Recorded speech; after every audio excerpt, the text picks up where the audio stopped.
जय हिंद दोस्तों, मैं सौरभ स्वागत करता हूं आपके अपने YouTube channel Saurabh study classes पर। हम लोगों ने स्टार्ट किया था आरआरबी ग्रुप डी के प्रीवियस ईयर क्वेश्चंस, जिसमें हम लोग 40 इंपॉर्टेंट क्वेश्चन करते थे, जिसमें 20 जीके क्वेश्चन होते थे और 20 साइंस के क्वेश्चन होते थे। उसी तरह आज भी हमारा सेट नंबर 5 रहने वाला है, जिसमें 20 क्वेश्चन जीके के रहेंगे और 20 क्वेश्चन रहेंगे साइंस से बेस्ड।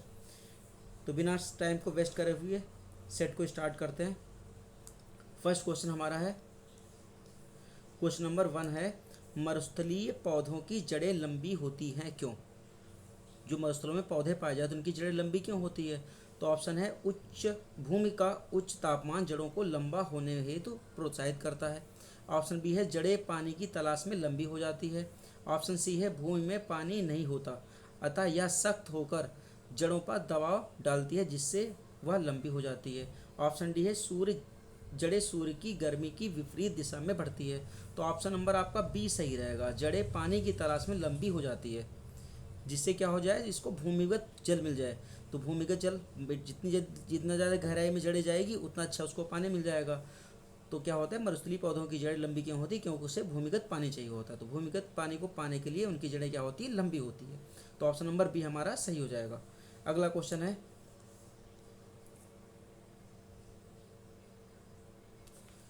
क्वेश्चन नंबर 2 है, निम्नलिखित में से किसने पूर्ण सुरक्षा कर शिवाजी को मुगल दरबार में उपस्थित होने के लिए राजी किया? ऑप्शन ए है अफजल खां, ऑप्शन बी है शाइस्ता खां, ऑप्शन सी है राजा जय सिंह, ऑप्शन डी है राजा मान सिंह। तो राजा जय सिंह है। तो क्या हुआ था, शिवाजी और जय सिंह, इसके शिवाजी और जय सिंह के बीच क्या हुआ, युद्ध हुआ। उस युद्ध में शिवाजी की हार होती है और शिवाजी की हार होने के बाद पुरंदर की संधि होती है। पुरंदर की संधि कब हुई है? 1665 में पुरंदर की संधि होती है, जिसमें शिवाजी को बोला जाता है कि आपको क्या करना है, आपको सुरक्षा दी जाएगी और मुगल दरबार में आप पेश होने के लिए मजबूर किया जाता है। तो ऑप्शन सी आपका सही ऑप्शन रहेगा। अगला क्वेश्चन है, भारत की नगरीय जनसंख्या की वार्षिक घातीय वृद्धि दर उच्चतम थी। तो ऑप्शन ए है 1951 से 61 दशक में, 1961 से 71 दशक में, 1971 से 81 दशक में, 1981 से 91 के दशक में। तो ऑप्शन डी नंबर आपका सही रहेगा। अगला क्वेश्चन है, ग्रेट बैरियर रीफ जो विश्व की सबसे बड़ी लंबी प्रवाल भित्ति है, स्थित है, कहाँ स्थित है? ऑप्शन ए आपका ऑस्ट्रेलिया के तटवर्ती भाग में, ऑप्शन बी उत्तरी अमेरिका के पूर्वी तट पर, ऑप्शन सी है उत्तरी अमेरिका के पश्चिमी तट पर, ऑप्शन डी है यूरोप के तट पर। तो ऑप्शन ए सही है, ऑस्ट्रेलिया के तटवर्ती भाग पर, क्योंकि ये ऑस्ट्रेलिया के तटवर्ती भाग पे है। इसका नाम है जी, क्वींसलैंड के नज़दीक है, क्वींसलैंड के नज़दीक मिलेगी है। ऑस्ट्रेलिया का एक तट है, तट का नाम है क्वींसलैंड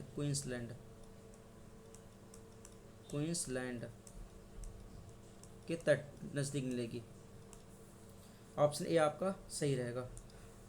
अगला क्वेश्चन है, यूरोप के तट पर, ये तो हो गया। अब क्वेश्चन नंबर 5 है, 1008 से 9 में वाहिंद का युद्ध निम्नलिखित में से किसके बीच लड़ा गया? ऑप्शन ए महमूद गजनवी और आनंदपाल के बीच, ऑप्शन बी है महमूद गजनवी और जयपाल के बीच, ऑप्शन सी है मोहम्मद गौरी और पृथ्वीराज चौहान के बीच, ऑप्शन डी है मोहम्मद गौरी और जयचंद के बीच। तो वैसे आपका ऑप्शन नंबर ए सही है, वाहिंद का युद्ध है आपका 1008 से 1009 के बीच। पहला युद्ध किसके बीच लड़ा गया था? पहला युद्ध जयपाल के बीच लड़ा गया था। ये इसका टाइम पीरियड है 1001 से लेके 1002 के बीच। तो ये टाइम पीरियड है, ये वाहिंद का युद्ध लड़ा गया था महमूद गजनवी और जयपाल के बीच। दूसरा है, इसकी बात कर रहे, ये पहला है, ये दूसरे युद्ध की बात कर रहे हैं, महमूद गजनवी और आनंदपाल के बीच। आनंदपाल कौन है? जयपाल का बेटा है। ऑप्शन ये आपका सही रहेगा। अगला क्वेश्चन है, फिरोज शाह तुगलक के बारे में कौन सा कथन सत्य नहीं है? ऑप्शन ए है, उसके वंश के सिद्धांत को दरबार और सेना को अपनाया, उसके वंश के सिद्धांत सेना और दरबार ने अपनाया, उसके धार्मिक कट्टरपंथियों को महत्वपूर्ण भूमिका छूटे दी। उसके दरबार में क्या था, कट्टरपंथियों की महत्वपूर्ण भूमिका होती थी, उन्हें छूटे भी दी। ऑप्शन सी है, उसने कट्टर गृह नीति अपनाई। डी, उसने मानवतावादी कार्य किया। तो ये ऑप्शन सारे सही है, सी ऑप्शन आपका रॉन्ग हो जाएगा। अगला क्वेश्चन है, निम्न में से किस इतिहासकार को सुल्तान मोहम्मद तुगलक द्वारा दिल्ली का काजी नियुक्त किया गया? Option A Ibn Battuta, B है जियाउद्दीन बरनी, ऑप्शन सी है शम्स ए सिराज अफीफ, ऑप्शन डी है उपरोक्त में से कोई नहीं। तो आपका इब्न बतूता है। ये कहाँ कहा था? मोरक्को, मोरक्को, मोरक्को का यात्री था। इसको मोहम्मद बिन तुगलक ने दिल्ली का काजी नियुक्त किया था। अगला क्वेश्चन है, कृषि संबंधी तकनीक का प्रचार आसान नहीं रहा, इसका कारण है? तकनीकी प्रचार आसान क्यों नहीं रहा है, इसके बारे में देखना है। ऑप्शन ए है इसे स्थानीय ज़रूरतों के अनुसार अपनाना होता है, ऑप्शन बी ग्रामीण लोग इसे स्वीकार नहीं कर पाते, ऑप्शन सी है किसानों को डर रहता है कि उनकी भूमि पर किया गया प्रयोग असफल न हो जाए, ऑप्शन डी आपको उपरोक्त सभी है। तो उक्त सभी है, इनका सबका डर रहता है, इसलिए तकनीकी को अपनाना बहुत मुश्किल रहता है। क्वेश्चन नंबर 9 है, भारत योजना अवकाश। तो भारत में योजना अवकाश किस टाइम पीरियड में रहा है? तो ऑप्शन ए है 1962 के चीन भारत युद्ध के पश्चात, 1966, ऑप्शन बी 1966 के सूखे के पश्चात, 1900 आपका ऑप्शन नंबर सी है 1971 में बांग्लादेश की स्वतंत्रता के पश्चात, ऑप्शन डी है 1965 में भारत पाकिस्तान युद्ध के पश्चात। तो क्या रहा है? सूखे के पश्चात रहा है 1966 में। ये योजना अवकाश का टाइम है, योजना अवकाश, योजना अवकाश। इस टाइम कोई भी योजना नहीं बनी है। क्वेश्चन नंबर 10 है, भारतीय संविधान में कश्मीर को विशेष राज्य का दर्जा देने का अभिप्राय है। ऑप्शन ए है संसद को कानून बनाने का अधिकार नहीं है, कश्मीर का अलग संविधान है, ऑप्शन सी केवल राष्ट्रपति अधिनियम बना सकता है, ऑप्शन डी है केवल विधानसभा को कानून बनाने का अधिकार है। तो ऑप्शन बी है। तो अब तो इसको ख़त्म कर दिया गया है, ठीक है। आर्टिकल 370 के अंतर्गत सारा कुछ मिला था, इसको ख़त्म किया जा चुका है, ठीक है। ऑप्शन बी इसका सही उत्तर है। क्षेत्रीय परिषदों का मुख्य उद्देश्य होता है राज्यों के मध्य विवादों को क्षेत्र स्तर पर निपटाना, बी है राज्यों के क्षेत्र में समान हितों के विषय में परामर्श देना, ऑप्शन सी है विभिन्न राज्यों में पारित कानूनों में संघर्ष न होने देने को सुनिश्चित करना, ऑप्शन डी है राज्यों के संबंध में संसाधनों को सर्वोत्तम ढंग से उपयोग में लाना। तो कौन सा ऑप्शन नंबर आपका सही हो जाएगा? ऑप्शन नंबर हो जाएगा आपका बी ऑप्शन सही रहेगा। राज्यों के क्षेत्र में समान हितों के विषय में परामर्श देना रहता है। तो ऑप्शन नंबर बी आपका सही है। अगला क्वेश्चन है, मध्यावधि चुनाव कब कराया जाता है? मध्यावधि चुनाव कब कराया जाएगा? देखो क्या होता है, जब टाइम पीरियड आपका कंप्लीट ना हो और उसके पहले सरकार गिर जाए, है ना, या लोकसभा को क्या कर दिया जाए, विसर्जित कर दिया जाए, है ना, उसको, तो क्या हो जाएगा, तो विसर्जित हो जाएंगे। तो ऑप्शन नंबर ए आपका सही रहेगा। समय के पूर्ण होने से पहले ही जब लोकसभा को विसर्जित कर दिया जाए, विसर्जित मिस होता है, उसको क्या कर दिया, रिटायर कर दिया जाए, ठीक है।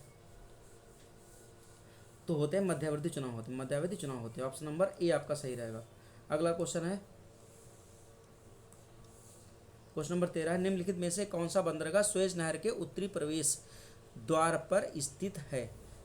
ऑप्शन ए सुएज बंदरगाह, पोर्ट सईद है, सी है पोर्ट अलेक्जेंड्रिया है, डी कैरो है। तो कौन सा रहेगा? पोर्ट सईद रहेगा। कौन सा रहेगा? पोर्ट सईद रहेगा। पोर्ट सईद आपका सही आंसर रहेगा। आंसर नंबर बी हमारा सही है। क्वेश्चन नंबर 14 है, भक्ति आंदोलन का आरंभ किया गया है था। तो भक्ति आंदोलन की शुरुआत कहाँ से हुई है, किसने किया है? ऑप्शन ए अलवार संतों द्वारा, बी सूफी संतों द्वारा, ऑप्शन सी है सूरदास द्वारा, ऑप्शन डी है तुलसीदास द्वारा। तो किसके द्वारा शुरू किया गया? ऑप्शन ए अलवार संतों द्वारा। देखो अलवार क्या होता है, अलवार की बात करें, अलवार ये भगवान विष्णु के उपासक होते हैं, विष्णु के उपासक है। और फिर होता है नयनार, नयनार होते हैं भगवान शिव के उपासक, शिव उपासक होते हैं। तो भक्ति आंदोलन की शुरुआत इन्हीं दोनों ने की है, अलवार और नयनारों ने की है, ठीक है। ये दोनों ग्रुप साउथ में ज़्यादा प्रचलित है। अब क्वेश्चन नंबर 15 है, मध्यकालीन भारत में मनसबदारी प्रथा खास तौर पर इसलिए चालू की गई। तो मनसबदारी प्रथा मध्यकाल में क्यों शुरू की गई है? तो इसके तर्क क्या क्या है? ऑप्शन ए सेना में भर्ती की जा सके, ऑप्शन बी राजस्व संग्रह में सुविधा हो, ऑप्शन सी धार्मिक सामंजस्य सुनिश्चित हो, ऑप्शन डी साफ सुथरा प्रशासन लागू हो सके। तो ऑप्शन डी आपका सही रहेगा, साफ सुथरा प्रशासन लागू हो सके, इसलिए मनसबदारी प्रथा को लागू किया गया था। क्वेश्चन नंबर 16 है, निम्न में से कौन सा मुगल बादशाह पहले तो अंग्रेजों का कैदी रहा और बाद में जीवन पर्यंत मराठों का पेंशन भोगी रहा? तो ऑप्शन ए शाह आलम द्वितीय है, बी है बहादुर शाह द्वितीय है, सी आलमगीर द्वितीय है, ऑप्शन डी अकबर शाह द्वितीय है। तो आपका शाह आलम द्वितीय रहेगा। ठीक है, अंग्रेजों का कैदी रहा और बाद में मराठों का पेंशनभोगी बन गया। क्वेश्चन नंबर 17, निम्नलिखित में से कौन सी मुद्रा स्फीति के नियंत्रण की विधि नहीं है? मांग पर नियंत्रण, मुद्रा की पूर्ति पर नियंत्रण, ब्याज दर को कम करना, वस्तुओं की रैंसिंग। तो क्या होता है? सी होता है, ब्याज दर को कम नहीं, ब्याज दर को बढ़ा देंगे तो क्या हो जाएगा? मुद्रास्फीति हो जाएगा। तो ये गलत है। अगला क्वेश्चन है, क्वेश्चन नंबर 18 है, पंचायती राज व्यवस्था की संरचना किस तरह पर आधारित है? गांव, जिला, राज्य, गांव, तहसील, जिला, गांव, प्रखंड और जिला। और सी है, डी है गांव, अचल और राज्य। तो आपका रहेगा गांव, प्रखंड और जिला। गांव स्तर, प्रखंड स्तर मतलब ब्लॉक स्तर, और डी आपका जिला स्तर, जिला परिषद। तो हमारी कैसी पंचायती राज व्यवस्था है? त्रिस्तरीय है। तो त्रिस्तरीय पंचायती राज व्यवस्था किस समिति की सहमति से लागू हुई है? तो समिति का नाम है बलवंत राय मेहता समिति, बलवंत मेहता समिति के द्वारा, समिति की अनुशंसा पर इसको लागू किया गया। ठीक है, ऑप्शन सी आपका सही रहेगा। गांव, ग्राम सभा, प्रखंड जो आपकी ब्लॉक खंड पंचायत होती है, और सी आपका जिला परिषद। ठीक है, अगला क्वेश्चन है, भारत सरकार के निम्नलिखित मंत्रालयों में से किसके अधीन भारतीय सर्वेक्षण विभाग कार्यरत है या कार्यरत करता है? ऑप्शन ए है रक्षा मंत्रालय, ऑप्शन बी है गृह मंत्रालय, और ऑप्शन बी है गृह मंत्रालय, ऑप्शन सी है विज्ञान और प्रौद्योगिकी मंत्रालय, और ऑप्शन डी है पर्यटन मंत्रालय। तो कौन सा आ जाएगा? ऑप्शन नंबर आपका हो जाएगा, ऑप्शन नंबर ए से रहेगा, रक्षा मंत्रालय के अंतर्गत काम करता है भारतीय सर्वेक्षण विभाग। अगला क्वेश्चन हमारा है, horn of Africa. Horn of Africa के अंग हैं। तो हॉर्न ऑफ अफ्रीका क्या है? ये ग्रुप ऑफ कंट्रीज है। तो क्या जब अफ्रीका का मैप आप बनाओगे तो मैप में क्या रहेगा? इस टाइप से शो किया। यहाँ पे कई सारे कंट्री हैं, तो यहाँ पे जो कंट्री उनको कहा जाता है हॉर्न ऑफ अफ्रीका। तो हॉर्न ऑफ अफ्रीका के कौन कौन से कंट्री हैं? अल्जीरिया, मोरक्को और पश्चिमी सहारा, ये तो पश्चिम के देश हैं, ये नहीं है। ऑप्शन बी लीबिया, सूडान और मिस्र, ये तो लगभग उत्तर और पश्चिम के देश हैं, ये भी नहीं है। सी आपका सोमालिया, इथोपिया और जिबूती। तो कौन सा आपका ऑप्शन नंबर सी रहेगा? ठीक है, ऑप्शन नंबर सी रहेगा, सोमालिया, इथोपिया और जिबूती। ये अफ्रीका के पूर्वी भाग में स्थित है। ठीक है, यहाँ पे स्थित है, तो इनको हॉर्न ऑफ अफ्रीका कहा जाता है, हॉर्न ऑफ अफ्रीकन कंट्री। अब हमारे साइंस के क्वेश्चन हो जाएंगे। तो साइंस का क्वेश्चन पहला है, भारत मानव शरीर में पाचन का अधिकांश भाग किस अंग में संपन्न होता है? ऑप्शन ए है पैंक्रियास, ऑप्शन बी है बड़ी आंत, ऑप्शन सी छोटी आंत, ऑप्शन डी है आपका अमाशय। तो छोटी आंत में अधिकांश पाचन हमारा संपन्न होता है। ठीक है, क्वेश्चन नंबर 2 है, शरीर में ऊतकों का निर्माण होता है वसा फैट से, कार्बोहाइड्रेट से, प्रोटीन से, विटामिन से। तो किससे होता है? प्रोटीन से होता है ऊतकों का निर्माण। अगला क्वेश्चन रहेगा हमारा, टाइलिन, ये क्या सूची प्रथम है और सूची द्वितीय दे रखी, सेकंड दे रखी है। इसमें एक तरफ एंजाइम है और एक तरफ इन एंजाइम को स्रावित करने वाले अंग हैं। तो टाइलिन कहाँ से स्रावित होगा? तो टाइलिन तो क्या है? सलाइवरी ग्लैंड से होता है, तो आपका रह जाएगा फोर, मुंह से होता है। पेप्सिन, तो पेप्सिन कहाँ से आएगा? पेप्सिन तो आपका आएगा, पेप्सिन के लिए रहेगा, पेप्सिन के लिए हो जाएगा आपका पेट से पेप्सिन होता है, तो वन हो जाएगा। लाइपेज कहाँ से है? लाइपेज तो अग्नाशय से स्रावित होता है, तो अग्नाशय हो जाएगा। लैक्टोज होता है छोटी आंत से। ठीक है, लैक्टोज का काम होता है दूध दही का पाचन करना, दूध का पाचन करना। तो कौन सा ऑप्शन हमारा हो जाएगा? 4, 1, 3, 2। किस ऑप्शन में कोड दे रखा है? 4, 1, 3, 2। तो हमारा हो जाएगा ऑप्शन नंबर ए हो जाएगा सही। ठीक है, याद रखिएगा कौन कौन सा ऑप्शन। आइए, आपका टाइलिन कहाँ से होगा? मुंह से। टाइलिन आपका सलाइवरी ग्लैंड से। टाइलिन कहाँ से स्रावित होगा? आपका मुंह से स्रावित होगा, मुंह मतलब हमारे सलाइवरी ग्लैंड से। और पेप्सिन तो सिन आ रहा है, जिसमें भी सिन आता है वो आपका उसका प्रोटीन का पाचन करता है। तो पेप्सिन कहाँ से निकलेगा? पेट से। पी फॉर पेट, पी फॉर पेप्सिन, पेट से हो जाएगा। और लाइपेज है,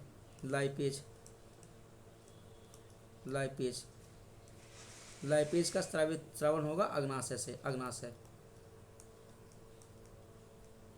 अग्नाशय से होगा। और लैक्टोज, लैक्टोज, लैक्टोज का श्रावण होगा लैक्टोज छोटी आंत से, स्मॉल इंटेस्टाइन से, छोटी आंत से, याद रखिएगा।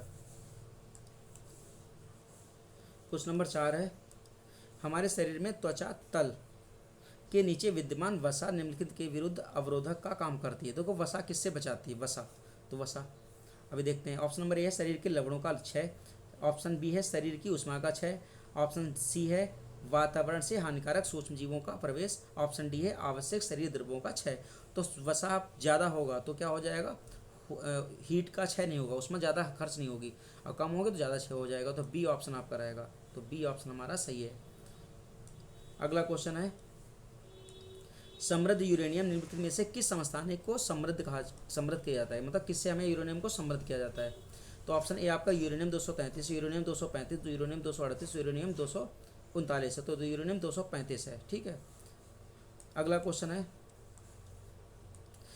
किसी लिफ्ट में बैठे हुए व्यक्ति को अपना भार कब अधिकतम मालूम पड़ेगा, कब भार ज़्यादा लगेगा। ऑप्शन ए है जब लिफ्ट त्वरित गति से ऊपर जा रही हो, जब लिफ्ट त्वरित गति से नीचे आ रही हो, ऑप्शन सी है समान वेग से ऊपर जा रही हो, और ऑप्शन डी है समान वेग से नीचे आ रही हो। तो ऑप्शन ए हमारा सही, ए सही रहेगा, जब लिफ्ट त्वरित मतलब एक्सलेशन से एक्सलेट होकर ऊपर जा रही हो तो भार ज़्यादा मालूम पड़ेगा। ऑप्शन ए हमारा सही रहेगा। अगला क्वेश्चन है, जल की सतह के ऊपर का दृश्य देखने के लिए पनडुब्बी में निम्नलिखित में से कौन सा यंत्र प्रयोग किया जाता है। Option A periscope, B telescope, C camera का प्रयोग, ऑप्शन डी आपका कैलोडोस्कोप है, तो पेरिस्कोप रहेगा। पेरिस्कोप की हेल्प से क्या करते हैं, समुद्र की सतह को ऊपर देखते हैं, ठीक है, पनडुब्बी में खासकर यूज होता है। निम्नलिखित में से कौन सा रंग सम्मिश्रण दिन और रात के समय सुविधाजनक होता है, तो कौन सा रंग आपको रात और दिन में अच्छे से दिख जाएगा। तो ए आपका नारंगी नीला है, बी श्वेत काला है, सी पीला नीला है, और डी आपका लाल और हरा रहेगा, तो लाल और हरा रहेगा, ठीक है। इसलिए सिग्नल किसके लाल और हरे के ज़्यादा रहते हैं, ठीक है, क्योंकि देखने में आसानी रहती है, क्योंकि लाल की तरंग दैर्घ्य ज़्यादा रहती है। क्वेश्चन नंबर 9 है, निम्नलिखित में से कौन सा यंत्र प्रत्यावर्ती धारा को एकदिश धारा में परिवर्तित करता है, ठीक है। यंत्र प्रत्यावर्ती धारा को किस में परिवर्तित करेगा, एक दिश में परिवर्तित करेगा। तो ऑप्शन हमारे हैं, ऑप्शन ए है परिणामित मतलब ट्रांसफार्मर, परिशोधक यानी रेक्टिफायर है, और अल्टरनेटर है, और कंडेंसर है, तो कौन सा रहेगा, सी ऑप्शन सही रहेगा आपका। अल्टरनेटर क्या करेगा, इसको कन्वर्ट करेगा। अगला क्वेश्चन नंबर 10 है, सामान्य ट्यूबलाइट में कौन सी गैस होती है। आर्गन के साथ सोडियम वेपर, नियॉन के साथ सोडियम वेपर, आर्गन के साथ मरकरी वेपर, और डी है नियॉन के साथ में मरकरी। तो आर्गन तो होती ही है, तो आर्गन होती है, ठीक है। क्वेश्चन नंबर 10 है आपका, आर्गन तो होती है, तो सी ऑप्शन आपका सही जाएगा, आर्गन के साथ में मरकरी वेपर को भर देते हैं, ठीक है, ट्यूबलाइट में। अगला क्वेश्चन है, ब्लीचिंग चूर्ण का प्रयोग मुख्य रूप से होता है, तो ब्लीचिंग पाउडर का प्रयोग किसके लिए किया जाता है, हाइड्रोक्लोरिक अम्ल बनाने में, सोडियम बाइसल्फाइड बनाने में, जल को विसंक्रमित करने के लिए, और डी है कैलोरीन बनाने के लिए। तो क्या रहे, जल में जो भी बैक्टीरिया को मारने के लिए, बैक्टीरिया को खत्म करने के लिए, मतलब विसंक्रमित मतलब संक्रमण से बचाने के लिए। तो ऑप्शन नंबर सी आपका सही रहेगा। अगला क्वेश्चन नंबर 12 है, घरेलू प्रशीतित्र यानी कि रेफ्रिजरेटर, फ्रिज की बात कर रहा है, ठीक है, फ्रिज की बात कर रहा है। सामान्यतः कौन सा प्रशीतक प्रयोग किया जाता है, नियॉन है, अमोनिया है, नाइट्रोजन है, और फ्रेयॉन है, तो कौन सा फ्रेयॉन गैस भरा जाएगा फ्रिज में। अगला क्वेश्चन है,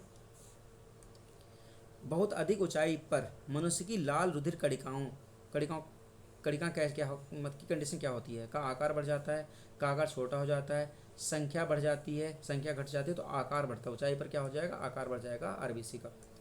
अगला क्वेश्चन है, जब रक्त में ऑक्सीजन की सांद्रता में कमी आती है तो श्वास गति तेज होती है, धीरे होती है, ये आपको बताना है, कम हो जाती है, बढ़ जाती है, परिवर्तित नहीं होती, पहले घटती है फिर बढ़ती है। देखो क्या, जब ऑक्सीजन सही सप्लाई ब्लड में सही नहीं मिलेगा तो सांस हमारी बढ़ जाएगी, ठीक है, जल्दी जल्दी सांस लेना स्टार्ट कर देंगे।